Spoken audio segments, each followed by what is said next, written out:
नमस्कार, मैं अभिषेक कुमार आप सभी का स्वागत करता हूं फोकस स्टडी विद अभी में। तो आप सभी को मेरा जय गुरु। तो जेएसएससी सीजीएल के जो भी स्टूडेंट्स तैयारी कर रहे थे, पेपर रद्द होने के बाद एक डायलेमा सिचुएशन उनका बन चुका है कि क्या उनको जेएसएससी सीजीएल की तैयारी को कंटिन्यू रखना चाहिए, जेएसएससी सीजीएल पेपर कब हो जाएगा, क्या भावनाओं में बह करके हमें जेपीएससी की तैयारी में लग जानी चाहिए या फिर हमें करनी चाहिए तो किस एग्जामिनेशन को टारगेट करनी चाहिए। सारी बातें जो आप कमेंट सेक्शन में रखते हैं, व्हाट्सएप में मैसेजेस करते हैं, पूरी बातें यहाँ पे बतला दूंगा प्रैक्टिकली जो पॉसिबल है और जो आगामी दिन में आपके लिए फ्रूटफुल साबित होगा वो मैं बातें कहने वाला हूँ। आपकी मर्जी है, फॉलो करें या नहीं करें। मेरा ये मकसद यहाँ पर वीडियो आने का, बनाने का बस एक मतलब है, क्योंकि आपके साथ हमने जेएसएससी सीजीएल की बहुत सारी कंटेंट आपको फ्री ऑफ कॉस्ट इंडिया आपको इस यूट्यूब के प्लेटफॉर्म में भी प्रोवाइड किया और अपने पेड कोर्स को भी एप्लीकेशन में आपके साथ शेयर किया। तो अब यहां पर आपको क्या डिसीजन लेना चाहिए, इस पर भी मुझे आपके साथ कुछ चीजों को शेयर करना बनता भी है। अगर एक आपके मेंटर की तरह, मैं नहीं कह रहा हूं कि आपका मैं एक शिक्षक हूं, अभी तो मैं बहुत चीजों को सीखना भी मुझे बाकी है और हर एक दिन सीख भी रहा हूं।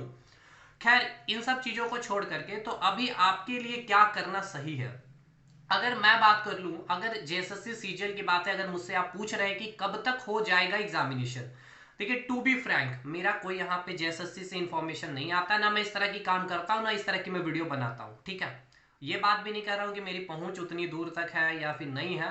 जो भी है, आएगी आयोग वेबसाइट पे डालेगी तभी मैं वीडियो बनाता हूँ। लेकिन हाँ, एक तजुर्बा, एक एक्सपीरियंस और जो सीनेरियो अभी झारखंड स्टेट में है उसके तहत 5 महीने तक बैठ जाइए कि आपका सीजीएल एग्जामिनेशन होगा।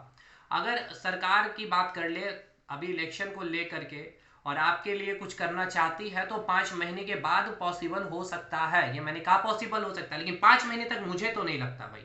अब आप करना चाहते हैं, तैयारी करिए, मैं बतला भी दूंगा कि क्या करना चाहिए आपको, मतलब सारी सिनेरियो आपके पास रख दूंगा। दूसरा कि आपका जो ये जो पेपर आपने जो तैयारियां की सीजीएल की, ठीक है, अब आपको ये समझना होगा, मैं बहुत दिनों से, बहुत शुरुआत दिनों से आपको हमेशा कहते आया था कि आप जो भी चीजों को पढ़ रहा है एक समझ स्तर को अपने विकास करके, डेवलप करके पढ़िएगा। लेकिन आप लोग, हमेशा मैंने देखा है और आपके जो व्यू हमारे चैनल पे जो कंटेंट में आते थे मैक्सिमम, जो वो आपके जो व्यू जाते हैं जहां पर वन लाइनर चीजों को ज्यादा महत्व दिया जाता है या जहां जहां इंपॉर्टेंट इंपॉर्टेंट चीजें कराई जाती है वहीं पे, हालांकि उसे होता कुछ भी नहीं है। लेकिन अब देखिए इस सिचुएशन में वो स्टूडेंट काफी परेशान है जो वन लाइनर गेम खेले हैं, इंपॉर्टेंट इंपॉर्टेंट चीजों को पढ़े हैं, उनके लिए अभी सबसे बड़ा डायलेमा सिचुएशन है। तो पहला तो बात यह है कि आपका जो जेएसएससी सीजीएल एग्जामिनेशन मैंने बतला दिया। अब आपको क्या तैयारी करनी चाहिए जेएसएससी सीजीएल की, तो देखिए आप फीमेल कैंडिडेट हैं, झारखंड में ही रहना चाहते हैं, आपकी शादी हो चुकी है, मैरिड है, या आप में से वो मेल पर्सन जो बाहर जॉब कर रहे हैं, प्राइवेट जॉब, झारखंड शिफ्ट होना है और उनके पास समय की कमी है, तो आप सीजीएल की तैयारी में लगे रहिए।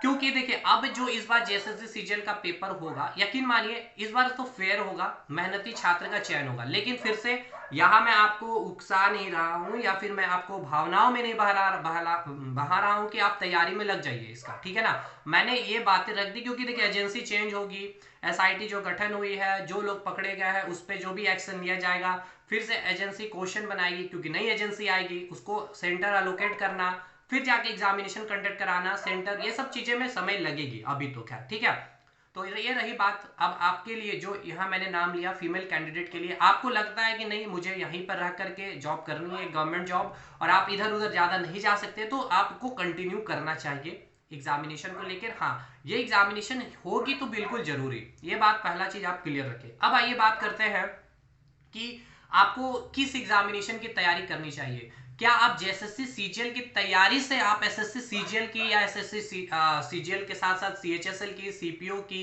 एमटीएस की, स्टेनोग्राफर की, या फिर आप रेलवे की भी तैयारी कर लेंगे, तो मेरा जवाब है नहीं साहब।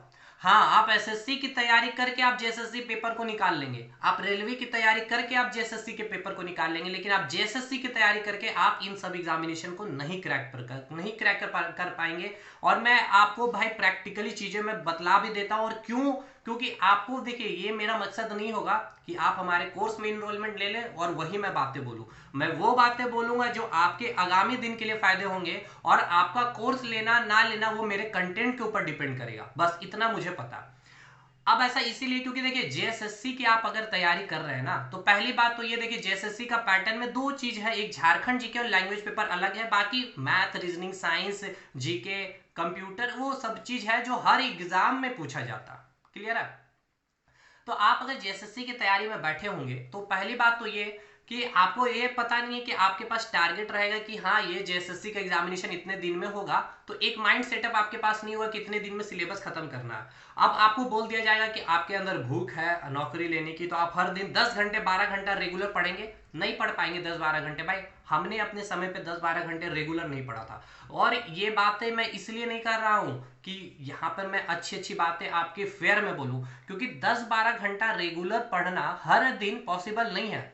5 घंटे 6 घंटे आप हर दिन रेगुलर कंटिन्यू करिए। आप एसएससी सीजीएल की तैयारी कर रहे हैं, पीसीएस की भी तैयारी कर रहे हैं, 7-8 घंटे आपको कहा भी जाता है और नॉर्मली स्टूडेंट करते हैं इतने दिन। हाँ जब एग्जामिनेशन करीब होते हैं तो उससे 1 महीने पहले हम लोग उसके टाइम ड्यूरेशन को इंक्रीज कर देते हैं, उतना लंबा बैठना पड़ता है फिर आपको। ठीक है, खैर ये बातें हैं, तो ये चीज आपको क्लियर कट हो गया कि एक तो झारखंड जी के लैंग्वेज पेपर अलग है और आपके पास टारगेट नहीं है कि जेएसएससी इतने दिन में कंडक्ट करवा लेगी, तो आप उतने टारगेट होकर के तैयारी करेंगे। नेक्स्ट, आपका जो जेएसएससी में मैथ्स का लेवल है, साइंस का लेवल है, जीके का जो लेवल है, या फिर जो भी कंप्यूटर का रीजनिंग का लेवल है, आप इससे एसएससी के क्वेश्चन को नहीं बना पाएंगे, ना ही आप रेलवे के सवाल को बना पाएंगे, टू बी फ्रैंक।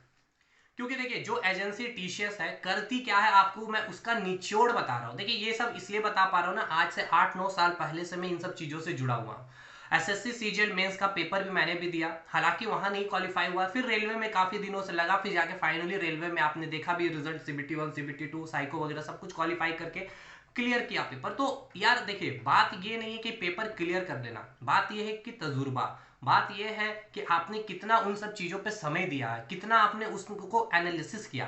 तो टीसीएस करती क्या है, अभी लेटेस्ट पैटर्न पे अगर हम बात कर ले तो देखिए टीसीएस, हालांकि अगर 2020 का 19 का 21 का आप जब बात कर रहे होते हैं तो टीसीएस बहुत अच्छे लेवल पे गए थे, कैट वगैरह लेवल के सवाल बन रहे थे। अब क्या है ना, अब क्या किया जा रहा है, सवाल को हार्ड कैसे किया जा रहा है समझिए, और यही हार्ड सवाल से ही सिलेक्शन आपका होगा, क्योंकि इजी वाला पोर्शन हर स्टूडेंट बना रहा है और एसएससी में बहुत कट थ्रो कंपटीशन भी है, हर जगह है लेकिन एसएससी में और भी है। ये मैं रियलिस्टिक बातें कर रहा हूं। अब हार्ड क्वेश्चन में क्या करती है टीसीएस, हार्ड क्वेश्चन होता है क्या, hard question combination of concept होता है। मतलब ये कि मैथ्स का एक सवाल है जिसमें आपको परसेंटेज का भी कंसेप्ट चेक कर लेगा टीसीएस, रेशियो का भी कंसेप्ट चेक कर लेगा टीसीएस आपको, और आपका कैलकुलेशन स्पीड भी चेक कर लेगा। और हो सकता है कि उसमें आपको एलिगेशन लगाना आ रहा है कि नहीं, क्योंकि अगर आप एलिगेशन लगा दिए तो आपका ये सवाल 40-50 सेकंड में बन जाता, और अगर आप एलिगेशन नहीं लगा रहे हैं और सिस्टमेटिक वे में बना रहे हैं तो आपका 1.5 से 2 मिनट का ये समय लेगा। तो समय का भी खेल है एसएससी में, आपने टाइम कम ज्यादा लिया है तो भाई आपका 2-3 सवाल छूट जाएगा। तो देखिए इस तरह से ये सवाल हार्ड हो गया। दूसरा बनाने का हार्ड तरीका ये कि सवाल को लेंदी किया जा रहा है, ताकि आप एक बार पढ़ के सवाल को समझ ही ना पाए, दोबारा आप पढ़े समय आपका इस तरह से निकलेगा। तो ये अभी लेटेस्ट ट्रेंड चल रहा है टीसीएस का। अब इसी ट्रेंड को रेलवे में शिफ्ट किया गया। अभी आप एनटीपीसी और ग्रुप डी का जो खास करके ये दो एग्जामिनेशन का मैंने नाम, बहुत एनालिसिस करता हूं पेपर को इसलिए मैं कह पाता हूं आपको, इसमें ये चीज फॉलो किया गया। हालांकि हार्ड को यहां मैंने 3-4 कॉन्सेप्ट को मैंने बोला कंबाइन किया गया था, रेलवे में इतना कॉन्सेप्ट को कंबाइन नहीं किया गया सारे सवाल को, केवल सवाल को लेंदी बनाया गया और थोड़ा कैलकुलेटिव बनाया गया। मतलब डेसिमल में क्वेश्चन को रखा गया, या फिर जो डिजिट दिया गया, या फिर जो परसेंटेज इजी होते 25%, 75%, इस तरह से नहीं देके उन्होंने 33% दे रहे हैं, 70% ना देकर वो 76-77% दे रहे हैं। मतलब कैलकुलेटिव बनाया जा रहा सवाल को अभी तक टीसीएस के अकॉर्डिंग, रेलवे का ये पैटर्न है साहब। ठीक है, लेकिन आपने जेएसएससी में क्या देखा, कॉपी पेस्ट चलती है। देखिए कॉपी पेस्ट कहना भी बहुत बड़ा बात है, जब आप चीजों को एनालिसिस करेंगे, और लक्ष्मण सर ने आपको दिखलाया है कि मैथ्स में किस तरह से कॉपी पेस्ट करती है जेएसएससी, वहां से उठाया गया क्वेश्चन को, यहां तक कि ऑप्शन तक चेंज नहीं करती है। तो बात वही है कि आप जेएसएससी से एसएससी रेलवे की तैयारी नहीं कर पाएंगे, एक्सेप्ट आपका झारखंड जीके और लैंग्वेज पेपर को छोड़ करके।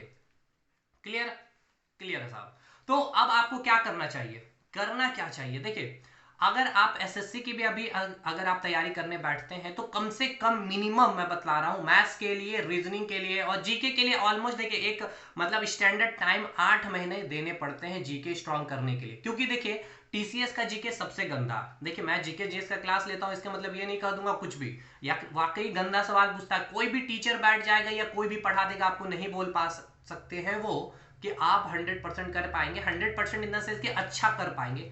ठीक है, कोशिश करिएगा, प्रैक्टिस करते रहिएगा, टीचर हमेशा यही बात कहेंगे, क्योंकि टीसीएस का जीके बहुत अलग लेवल पे, एक्सट्रीम लेवल पे बनता है। इसका अनुमान लगाना ये और भी ज्यादा मुश्किल है। ठीक है, करंट को स्टैटिक से जोड़ देना उनका मतलब बहुत ही पेचीदा सवाल है भाई। क्लियर, ये चीजें क्लियर है। तो इन सब को तैयार करने में 8 से 9 महीने का समय लगेगा जीके वाला पोर्शन में, और मैथ में भी कम से कम 6 महीने का समय देना होगा। अर्थमेटिक एडवांस को लेकर के चलना है, अच्छे लेवल पे चलना है, और इंग्लिश में भी सारे ग्रामर सेक्शन अच्छे होने चाहिए। आपको पूरा का पूरा वोकैब सेक्शन में, चाहे एंटोनी हो, चाहे सिनोनिम हो, चाहे इडियम फ्रेज हो, चाहे वन वर्ड सब्सटीट्यूशन हो, ये सारी चीजों को आपको कंटेंट, प्रीपोजिशन है, ठीक है ना, फ्रेजल वर्ब है, ये सब रटे रटाने होने चाहिए। देखिए यहाँ रटे रटाने कहने का मतलब ये नहीं कि रट से लेने से ही चीजें हो जाएगी, नहीं, आपको कैसे कोरिलेट करके वहां पे फिल इन द ब्लैंक्स को आपको भरना है, ये सब चीजें वहां पे प्रैक्टिस करनी पड़ेगी साहब, और बहुत जरूरी है वहां पर प्रैक्टिस। इस तरह से आप नहीं जेएसएससी की तरह से करके आप बैठ जाएंगे काम हो जाएगा, नहीं हो पाएगा। ये रियलिस्टिक बातें कर रहा हूँ, क्योंकि कई लोग सेलेक्टेड होके भी सीजीएल का पेपर देते हैं आप अपने पद को चेंज करने के लिए, ये मैं आपको पहले कह लूँ, ठीक है। देखिए डरा नहीं रहा हूँ, आप अपने आप को तैयार करिए, जिस एग्जाम की तैयारी करने बैठ रहे हैं उससे जो भी परेशानियां हैं, जो उसके टफेस्ट लेवल है उसके लिए क्या आप लड़ पा रहे होंगे, क्या आपको पता भी कि क्या क्या कठिनाइयां, तो उससे मैं आपको रूबरू करवा रहा हूँ। बस काम यही मैं कर रहा हूँ, क्योंकि इन सब चीजों को देखता हूँ, रोज किया हूँ मैंने भी, तो आपके लिए ये चीजें फायदेमंद हो सकती है, इसलिए मैं ये वीडियो में बतला रहा हूँ। अब आइए, अभी आपके पास रेलवे का एक कैलेंडर जारी हो चुका है। हालांकि रेलवे में भी आपको यहाँ पता है कि डिप्लोमा, बीटेक और आईटीआई अगर है तो आप एएलपी टेक्नीशियन के लिए एलिजिबल हो पाएंगे। लेकिन हाँ, उसके बाद की जो वैकेंसी है एक एनटीपीसी की है। ग्रुप डी में भी होप सो शायद आईटीआई लागू कर दिया गया है, अभी कोई भी कंफर्मेशन नहीं है, क्योंकि जैसे मीटिंग में बताया गया कि आईटीआई नहीं है, लेकिन फिर भी अभी वेबसाइट में आईटीआई है, तो ये भी ग्रुप डी में भी एक डायलेमा है। तो आपके पास एक वैकेंसी है रेलवे में एनटीपीसी, तो आप इसमें ऐसे भी नहीं कह दें कि आप रेलवे की तैयारी में लग जाइए। एनटीपीसी में भी कितनी वैकेंसी इस बार रहेगी, 14,000 12,000, इससे ज्यादा नहीं, ठीक है ना, और नंबर ऑफ जो एप्लीकेंट होंगे करोड़ों में होंगे। तो आपको समझना होगा इन द सेंस, मतलब क्या कि जरूरी नहीं है कि आप डिपेंडेंट हो जाइए तैयारी करने में, आप अपने कहीं और भी अपने आप को शिफ्ट कर सकते हैं। मतलब मैंने कहा ना कि मैं प्रैक्टिकली बातें कहूंगा, अगर मैं आपको तैयारी कराता हूं तो नहीं कर दूंगा, तैयारी करिए ही, कोर्सेज को खरीदिए ही।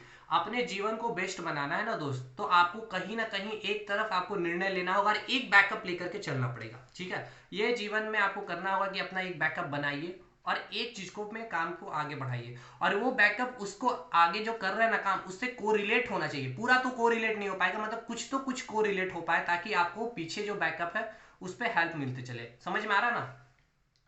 तो अब ये बातें हो गई आपका जो एसएससी और रेलवे के लिए आप जो तैयारी करेंगे, तो ये सब जो सिनेरियो है आपके पास, तो इन सब में आपको टाइम देना पड़ेगा, तैयारी करना होगा अच्छे से।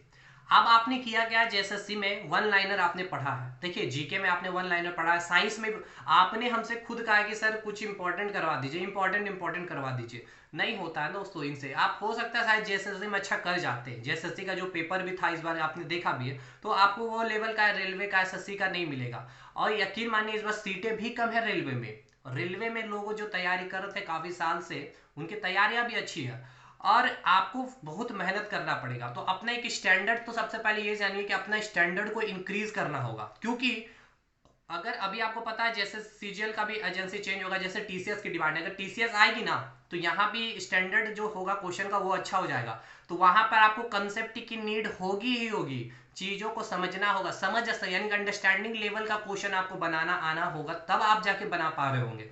अगर टीसीएस आएगी, आप जाके देखिए यूपी का पेपर जो टीसीएस कराती है उसके क्वेश्चन के स्टैंडर्ड को देखिएगा एक बार, ठीक है। क्लियर है। हो सकती है वीडियो लंबी जाएगी, लेकिन जो जो बातें हैं कंपटीशन के एग्जामिनेशन की वो मैं बातें बतला दे रहा हूँ। तो अब आपको ये डिसाइड कर लेना चाहिए कि क्या आपको तैयारी करनी चाहिए। हाँ, अब मैं अपनी बातें कुछ बता दूं कि जो हमारे कोर्स से जुड़े हुए थे, जेएसएससी कॉम्बो बैच से या मैथ से या फिर साइंस के बैच से, उनको बहुत बेनिफिट हुआ है। अभी देखिए हमने पढ़ाया था जेएसएससी के नेम से, लेकिन देखिए बिहार दरोगा का पेपर क्लियर कर लिया, एसएससी इनकम टैक्स इंस्पेक्टर, हालांकि वो मेरे बहुत दिन पहले से जुड़े हुए थे, कस्टम विभाग में वो सिलेक्शन, वो अभी जेपीएससी की तैयारी कर रहे हैं हमारे कंटेंट को लेकर के। तो कंटेंट जब मैं बनाता हूं तो हमेशा कहता हूं कि ये केवल आपके एक एग्जाम के लिए फायदा नहीं है। कैप्सूल सीरीज जो करवाया, तो मैंने क्या कहा था, वो हर एग्जाम में कवर करेगा। तो देखिए अब वो जेएसएससी एग्जाम ओरिएंटेड था, तो बिहार एसएससी में अब जैसे इंडियन नेशनल कांग्रेस से आएगा, तो जितना मैंने कैप्सूल सीरीज में दे दिया ना उससे बाहर नहीं आएगा। लेकिन बिहार एसएससी में और भी चीजें पढ़नी है जो जेएसएससी में नहीं पढ़नी थी, वो मैंने कैप्सूल सीरीज में नहीं दिया। इकोनॉमिक्स में क्या मैंने 2 ही कैप्सूल दिए हैं। जो आपके ज्योग्राफी में मैंने कितने दिए, 4-5 सेक्शन का ही कैप्सूल दिया, तो उतना जेएसएससी के लिए इंपॉर्टेंट था। और वो टॉपिक अगर बिहार एसएससी में आएगा तो वो मोर देन सफिशिएंट होगा। लेकिन बिहार एसएससी में और भी पढ़ना, या फिर रेलवे में और भी पढ़ना, एसएससी में और भी पढ़ना है, समझ में आया? तो आपने जो मेरे साथ पढ़ा ना, या फिर साइंस आपने जो पढ़ा, उसमें हालांकि मैंने हीट एंड टेम्परेचर नहीं कराया, इलेक्ट्रिसिटी नहीं करवाया है, उसमें केमिकल बॉन्डिंग है, केमिकल रिएक्शन, वो सब रेलवे एसएससी वगैरह में आते हैं, इसलिए नहीं कराया था। लेकिन जो चीजें हमने करवाया, लाइट पढ़ाया मैंने, या वर्क एनर्जी पावर कराया, तो वो क्या लेवल था आपका? आप जेपीएससी के पेपर को उठाइए ना, मेंस में जो ऑब्जेक्टिव आती है ना साइंस एंड टेक्नोलॉजी की जो सेक्शन होती है, आप उसके उठाइए, क्या वो 20 के 20 सवाल नहीं बन रहे हैं? क्या हमने कंटेंट में नहीं करवाया? आप खुद उत्तर देंगे साहब। अब आइए मैथ्स की बातें जो लक्ष्मण सर ने करवाए। क्या आपका 40-50% सिलेबस नहीं रेडी हो गया है रेलवे का, एसएससी लेवल का? एकदम रेडी हो गया। ईमानदारी पूर्वक कमेंट करिएगा जो लोग ईमानदारी पूर्वक पढ़े हैं पूरे कोर्स को। 40-50% हम लोगों ने तैयार किया, इतना अच्छे स्टैंडर्ड पे दिया। तो देखिए बातें वही है, आपको मेहनत करना पड़ेगा, कोई शॉर्टकट नहीं है, कोई शॉर्टकट नहीं है, ना आपके पास है ना किसी के भी पास है। तो आपको अब इस लेवल पे आके अगर आप दूसरे एग्जाम में शिफ्ट होंगे तो अपने पहला एक तो ये चीज कि कंसेप्ट पे काम करना शुरू करिए, ठीक है?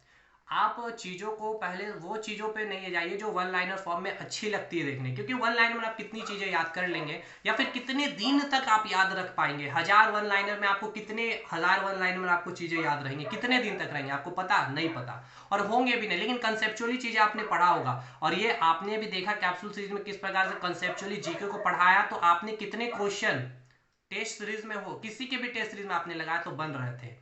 तो ये सब चीजें हैं, आपको पढ़ने का तरीका है। अब इस बेस पे आप डिसाइड करिएगा क्या आपको रेलवे का तैयारी करना चाहिए या नहीं, एसएससी की तैयारी करनी चाहिए कि नहीं। हाँ, अब रेलवे और एसएससी को अगर इस लेवल पे आप मतलब लेके चलते हैं, तैयारी करते हैं, तो जेएसएससी का इधर का जितना पोर्शन है, मैथ्स है, रीजनिंग का, साइंस का, जीके का, कंप्यूटर का सेक्शन रेडी हो जाएगा। फिर आपको जेएसएससी के लिए नहीं पढ़ना पड़ेगा, क्योंकि आपने रेलवे में जो पढ़ा ना वो मोर देन सफिशिएंट है। केवल झारखंड जीके और लैंग्वेज पेपर आपको पढ़ना।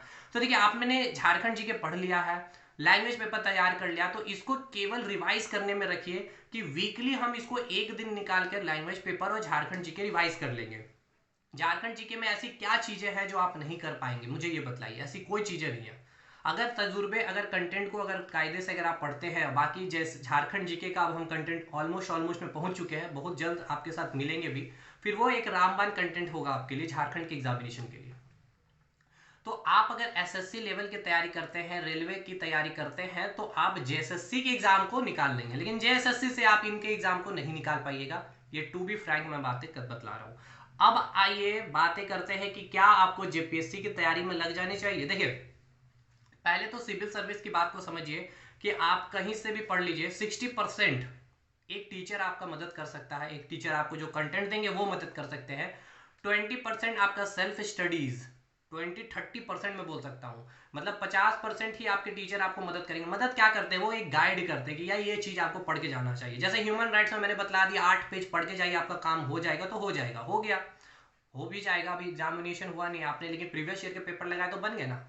तो आपका सेल्फ स्टडी, और फिर 10 से 20% आपका जो आपका व्यक्तिगत जो विचार हैं, जो आपने विकास किया है, अपने बौद्धिक विकास किया पढ़ने के दौरान। क्योंकि भाई लेखन शैली में तो आपको ही लिखना है ना, किसकी नोट्स को रट के जाइएगा, किसी का नहीं। अगर आपको पूछ लिया जाए जो जलवायु परिवर्तन हुई है, या जलवायु परिवर्तन का आप हमें प्रभाव बतलाइए, या फिर जलवायु परिवर्तन का कारण को बतलाइए, तो क्या कारण बतलाएंगे? या फिर आपदा जो है, आपदा को आप क्या करें, एक्सप्लेन करिए। तो दो प्रकार के आपदाएं हैं, एक मानवीय आपदाएं हैं और एक आपके प्राकृतिक आपदाएं हैं। तो आप क्या, या फिर आपसे डायरेक्ट इंटरव्यूअर आपसे पूछ सकता है कि किस प्रकार से प्राकृतिक आपदाएं मानवीय आपदाएं से को रिलेट करती है, संबंधित है।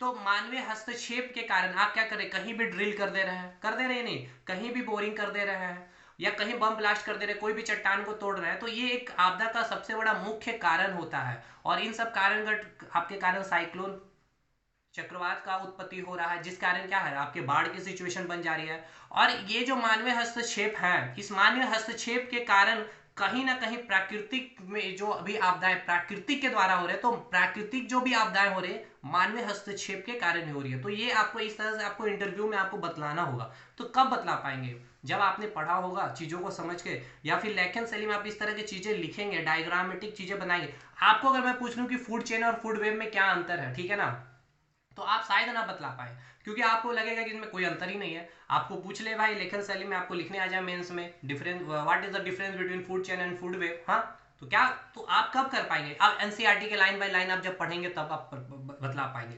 अब वहां के जो एमसीक्यू पेपर 1 में भी आ जाएगा, आपसे पूछ लेगा जो उत्पादक है, जो प्रोड्यूसर है, वो क्या करती है, ठीक है ना, किस एनर्जी वो किस एनर्जी में कन्वर्ट करती है, कोई किताब में नहीं मिलेगा, एनसीईआरटी में मिलेगा। आपसे ये सवाल पूछ लेगा कि जो प्रोड्यूसर है ऑर्गेनिक को इनऑर्गेनिक में, यानी कि इनऑर्गेनिक सब्सटेंस को ऑर्गेनिक सब्सटेंस में, या फिर ऑर्गेनिक सब्सटेंस को इनऑर्गेनिक सब्सटेंस में कन्वर्ट करता है, कहीं नहीं मिलेगा आपको, एग्जाम्पलर में मिलेगा ये सब चीजें। तो देखिए ये सब चीजों को जेपीएससी आपको पूछ सकता है, और सिविल सर्विस एग्जामिनेशन में इस तरह से आपको तैयारी करनी पड़ेगी। तो आपको इतना मतलब कि पूरा कंसंट्रेट होकर के तैयारी करना है, तो आप जेपीएससी की तैयारी में लग जाइए, ठीक है। रही बात एनसीईआरटी, बिपिन चंद्रा पढ़ना, स्पेक्ट्रम पढ़ना, माजिद हुसैन पढ़ना, ये सब चीजें हैं, लक्ष्मीकांत को पढ़ना, कैसे पढ़ेंगे तो खैर वो बातें अलग है, हमने कई तरह की वीडियो बनाई भी है, बतलाई भी है कि जेपीएससी की कैसे तैयारी कर सकते हैं, हमारा भी कंटेंट किस तरह से हेल्प कर सकता है, वो साइड बातें हैं, ठीक है। तो आप इसके लिए तैयार रहे, पीटी अगर हो जाएगा, देखिए हाँ, लेकिन एक चीज ये है कि आपका फुल टारगेट जेएसएससी में ही है या झारखंड में ही है, तो जेपीएससी की तैयारी में लग जाए। इससे क्या होगा, आपका एक तो जीके पोर्शन स्ट्रांग होगा, साथ के साथ झारखंड जीके पूरा रेडी हो जाएगा, और आपका लैंग्वेज पेपर भी चलते रहेगा साथ के साथ। तो जो 6 महीने 7 महीने या जब भी जेएसएससी सीजीएल का पेपर होगा, तो उसमें आपको काफी हेल्प करेगा ये जेपीएससी की तैयारी करने से। लेकिन फिर से वही बात कि आप इस 6-7 महीने में कितना पढ़ेंगे जेपीएससी को लेकर सीरियस होके, या फिर आप रेलवे एसएससी में शायद तैयारी करके सिलेक्शन भी उधर लेके निकल जाएंगे, ये कोई नहीं जानता, ये आपके ऊपर डिपेंड करता है। तो ये चीजें हैं। तो पहला बात ये कि आप रेलवे या एसएससी की तैयारी करते हैं उस लेवल का, तो आपको जेएसएससी में केवल झारखंड जीके और लैंग्वेज पेपर को तैयार करना पड़ेगा, ठीक है। आप जेएसएससी से रेलवे एसएससी की तैयारी नहीं कर पाएंगे, क्लियर कट में बतला रहा हूं, ये मिथ है, बहुत बड़ा मिथ जो चल रहा है यूट्यूब पे, चल समझ लीजिएगा। हाँ अब लेकिन आपको केवल जेएसएससी की तैयारी करनी है, तो बिल्कुल अभी से लगे रहिए, चीजों को डेप्थ में जाकर के समझ करके पढ़िए। आप हमारे इस चैनल पे देखिए बहुत सारे कंटेंट हमने प्रोवाइड किए फ्री ऑफ कॉस्ट में, तो वहां से करिए। तो आपके पास आप इन सारी चीजों को ले करके जो आपको लगता है, जो जो मैंने प्रॉब्लम बताए, मैंने प्रॉब्लम ही जानबूझकर बताया कि इस प्रॉब्लम के लिए आप लोग में से जो लोग तैयार है उसको आप फेस कर पा रहे होंगे, तो आप एक डिसीजन ले सकते हैं तैयारी करने के लिए। किसी भी सेंट्रल एग्जामिनेशन के लिए एसएससी में जा सकते हैं, रेलवे में जा सकते हैं, या जेपीएससी को ही कंटिन्यू करना चाहते हैं, तो जेपीएससी को कंटिन्यू करने का क्या फायदा होगा, ये भी मैं बतला दिया। और ये भी जरूरी नहीं है कि जेपीएससी तैयारी में लगी जाइए भावनाओं में बह करके, टीचर के बोलने से कि हाँ अभी अभी जेएसएससी रद्द है तो आप जेपीएससी में लग जाइए, ये भी कोई बातें नहीं है ना। आप जरूरी नहीं है, आप इसमें आप अपना अभी आगामी जो इधर जो वैकेंसी उसमें भी लग सकते हैं, ठीक है। तो ये आपके ऊपर डिसीजन मैं छोड़ूंगा कि आपको क्या करना चाहिए। हर जगह हर सेक्टर की मैंने आपको बातें कर दी है, हाँ लेकिन अच्छे से थोड़ी से चीजों को पढ़िएगा, जहां भी पढ़िएगा, जब भी पढ़िएगा, जिस भी एग्जाम के लिए पढ़िएगा, थोड़ा डेप्थ में जाके पढ़िएगा, और ये डेप्थ में जाने से ही आपको आगामी दिन में आपको बहुत फायदा मिलेगा, ठीक है। ये इन सब बातों के साथ इस वीडियो को यहीं पे समाप्त करते हैं। और आपको और भी कोई डाउट बचता है कि आप में से कोई भी चीज की परेशानियां हैं, तो आप लिख सकते हैं कमेंट सेक्शन में। हाँ डिसीजन आपके ऊपर मैंने छोड़ा है, मैंने ये नहीं कह दिया कि आप रेलवे की तैयारी में लग जाइए। आपकी क्या सिचुएशन है क्या नहीं है, हो सकता है आपकी सिचुएशन बहुत ही मतलब कि फाइनेंशियली ठीक नहीं होगी, तो प्राइवेट जॉब में शिफ्ट होकर के आप तैयारी करिए जेएसएससी की, ये भी आपके पास एक ऑप्शन है। लेकिन बस फिर यही है कि आपकी हर एक स्टूडेंट की सिचुएशन को आप भी समझ सकते हैं, यहाँ से मैं कुछ ज़्यादा मैं आपको नहीं बोलूँगा कि डिसीजन ले लेनी चाहिए, ठीक है। मैंने हर चीज़ के बारे में आपको बतला दिया, ठीक। लेकिन हाँ अब यार ये बातें जो रखा ना, तो ऐसा नहीं कि आप डर जाइएगा, ये आपको करना पड़ेगा, आपके पास टाइम है। आपकी अगर एज लिमिट 30 पार हो गई है तो फिर जेपीएससी की तैयारी में लग जाइए। अगर 30 से कम है तो रेलवे एसएससी में आप एक बार ट्राई कर सकते हैं। हालांकि 30 से कम में एसएससी में भी लग सकते हैं आप, रेलवे में भी लग सकते हैं आप, अभी आपको 3 साल का रिलैक्सेशन मिला है। और फिर मैं वही बात है कि अगर 20 साल है आपका, 22 साल है, 23 साल है, तो डिफेंस सेक्टर में भी आप ट्राई कर सकते हैं, ठीक है। तो देखिए बहुत सारी स्कोप है, हर चीज को मैं कितना ही रखूंगा इस वीडियो में, फिर भी जितना भी कोशिश हुआ मैंने हर एक चीज को रखने की कोशिश किया। केवल आप डिपेंडेंट होकर जेएसएससी पे मत रहिए, फिर से मैं कहूंगा, क्योंकि आपका झारखंड जीके और लैंग्वेज पेपर ही दो चीज अलग है केवल, तो इसको आपने तैयार कर लिया है इतने दिन में, तो आप इसको बस क्या करें, रिवाइज करने के लिए एक दिन रखें सप्ताह में, 10 दिन में आप एक बार रिवाइज कर लें, ठीक है ना। तो आपको जैसे जेएसएससी का अनाउंसमेंट होगा तो 2 महीने का टाइम तो मिलेगा ही, तो 2 महीने में आप फिर से झारखंड जीके और लैंग्वेज पेपर अच्छे से आप तैयार कर लेंगे साथियों। बाकी फिर से आपको मैथ रीजनिंग जीके जीएस के लिए आपको चीजें का कोई काम नहीं करना पड़ेगा, ठीक है। तो चलिए ये वीडियो को यहीं समाप्त करते हैं, हम लोग मिलते हैं अगले वीडियो में, तब तक के लिए धन्यवाद।